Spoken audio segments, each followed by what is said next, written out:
Prayer must be remembered in families, elders to be sent on missions, building temples necessary to salvation, home manufacturers, the United Order. Remarks by President George A. Smith, delivered at the semi-annual conference of the Church of Jesus Christ of Latter-day Saints in the New Tabernacle, Salt Lake City, Sunday afternoon, October 11, 1874. Reported by David W. Evans. I have been much interested in the remarks of the elders this morning, as all through the conference, and I hope the instructions we have received will be treasured up in the hearts of all, and carried home to our households and wards, and that the elders who have attended conference will stir up the people to diligence, teach them to remember the Sabbath day and to keep it holy, and instead of fooling away their time in labor or pleasure, to devote that day to the worship of God and to rest, according to the original design of heaven. We should remember our prayers at all times in our families.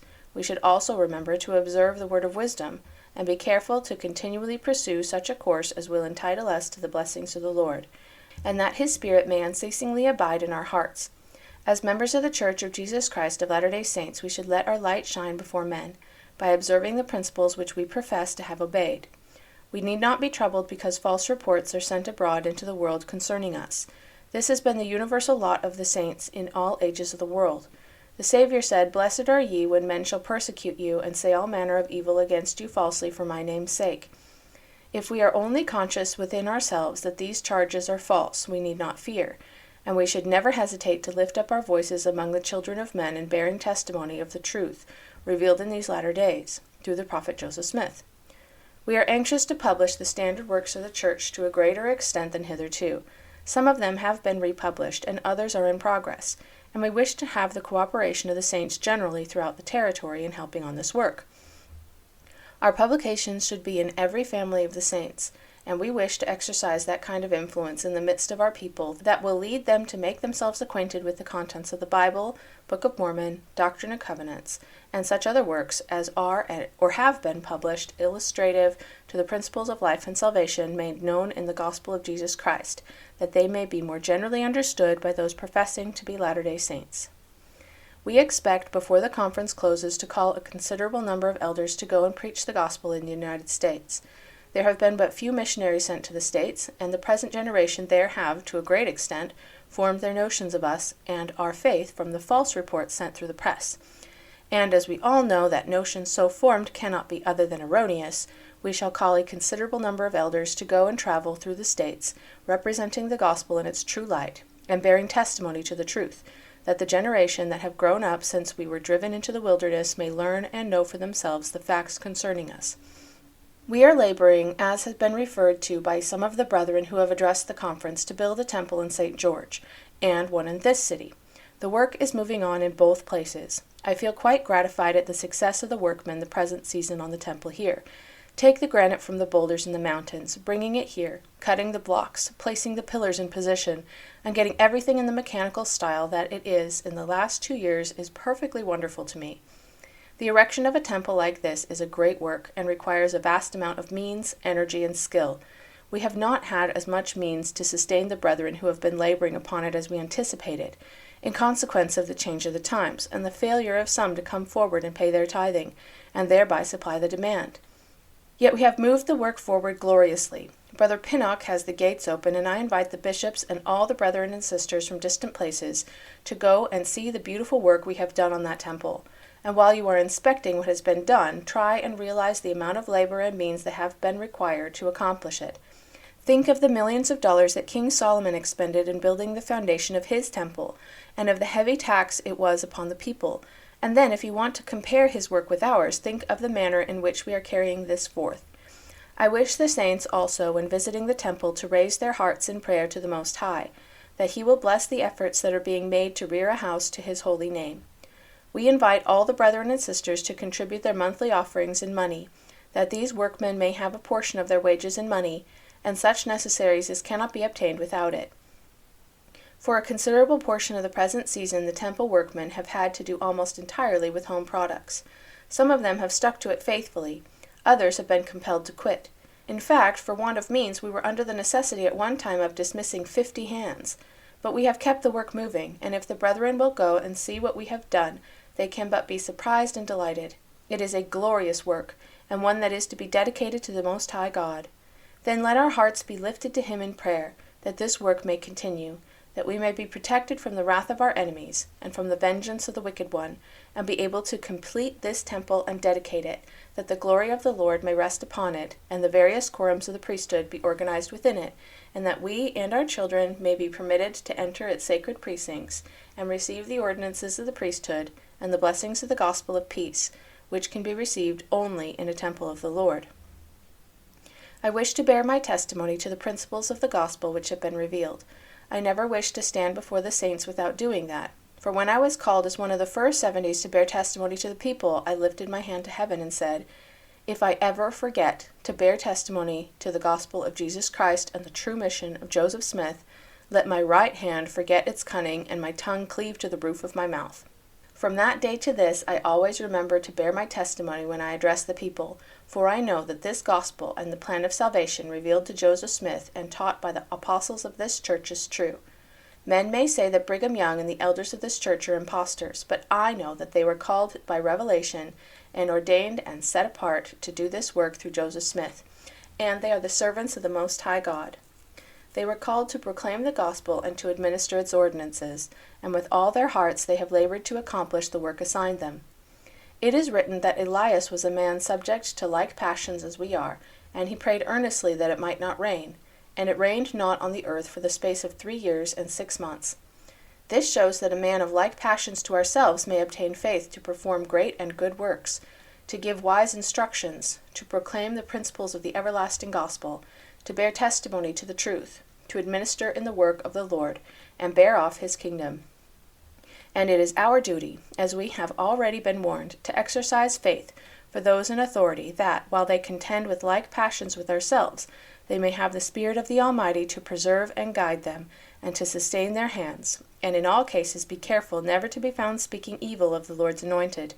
A tattling tongue is a curse, and, as the Apostle James expressed it, is set on fire of hell. And when we are found speaking evil against the servants of God and accusing the brethren, we are only following in the wake of the wicked one. Let us then avoid these things, and learn to speak those things that are good, upright, and true, and bear a faithful testimony of the gospel. As I said before, I wish the saints generally to remember the brethren who are laboring on the temple at St. George. They have been working all the season, with very little to supply them, and some of them are destitute of clothing and other necessaries. Some of the workmen there have labored on the temple from the very beginning, and the walls are now 30 feet high, and the work is going ahead prosperously. We have invited the people in every settlement to contribute of their means to continue the work, and we have also invited brethren to go down to St. George and labor upon the temple this winter, that the building may be prepared for the roof as soon as possible.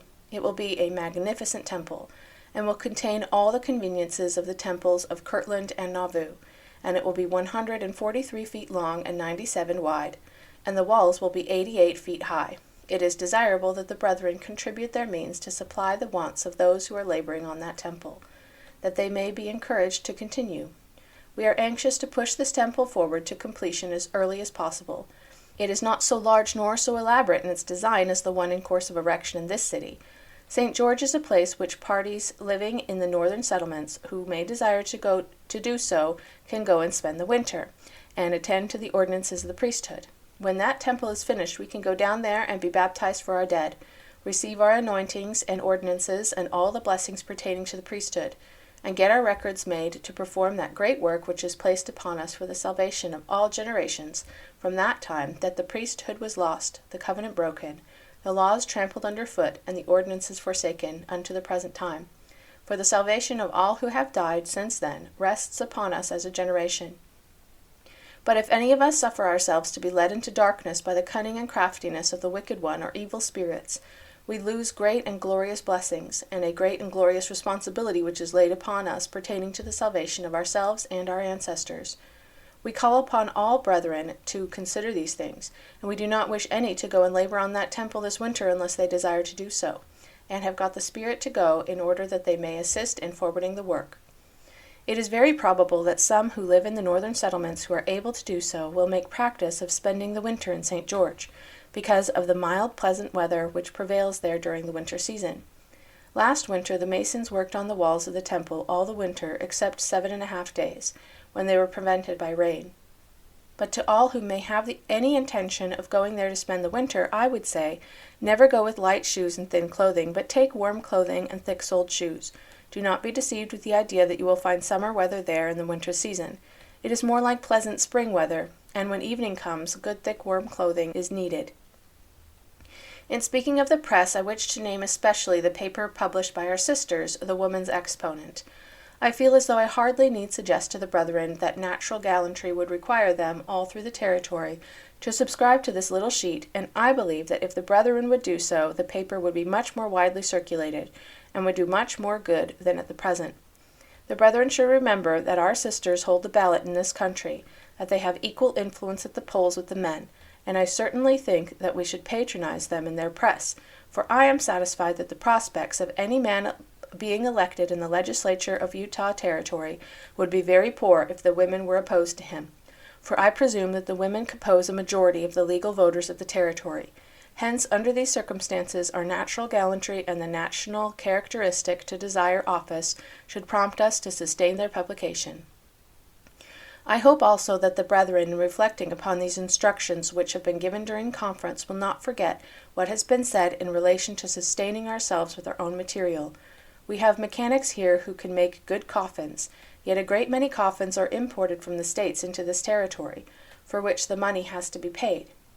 I say that we ought to be ashamed of this, and I here publicly request my friends, whoever may live to place me in the ground, to place me there in a coffin made of our mountain wood, by our own mechanics, and I prohibit anybody who may outlive me paying $1 for a coffin for me that is imported from the States. That is my sentiment, and I wish it was of every man and woman in the territory. It may be said to be a small matter, but it takes thousands of dollars of our money away just to gratify pride. Says one, I am just as good as such a one, and why not have a coffin from Chicago or St. Louis as well as he have one? This is a sentiment resulting purely from pride and love of display, which is unworthy of a Latter-day Saint. Carry this principle out, and it leads us to reject homemade shoes and other articles which are far superior to the foreign-made imported articles. We have been talking about the United Order and getting up tanneries, shoe shops, etc., and initiatory steps have been taken in some of the settlements with these objects in view, but it takes time to carry out and successfully accomplish such projects. But we can produce these things within ourselves, and it is our duty to do it, and instead of manifesting a disposition to oppose anything of this kind, we should exert all the influence and energy we possess to bring it about, and to make ourselves self-sustaining. It is true that the principles of the United Order are such that a great portion of our people at the present time are not in a condition to take hold of it with all they have, for many of them have been foolish enough during the success of business for the last 4 years, instead of paying their debts, to launch into business of various kinds and get deeper into debt. That class of men have to get their hands untied before they can take hold to promote the great project of uniting the whole of the Latter-day Saints in all their business affairs. But this must be done as fast as possible, and the work of making Zion self-sustaining must be regarded as part of the work of the Lord, for it is an obligation devolving upon us to provide within ourselves labor and the necessaries of life. We must take hold of this matter, brethren and sisters, and with all our hearts never let ourselves rest until Zion is independent of her enemies and all the world. May peace and the light of truth abide with you, that you may understand these things and act upon them with all the spirit and power of the gospel of peace, is my prayer. In the name of Jesus, amen.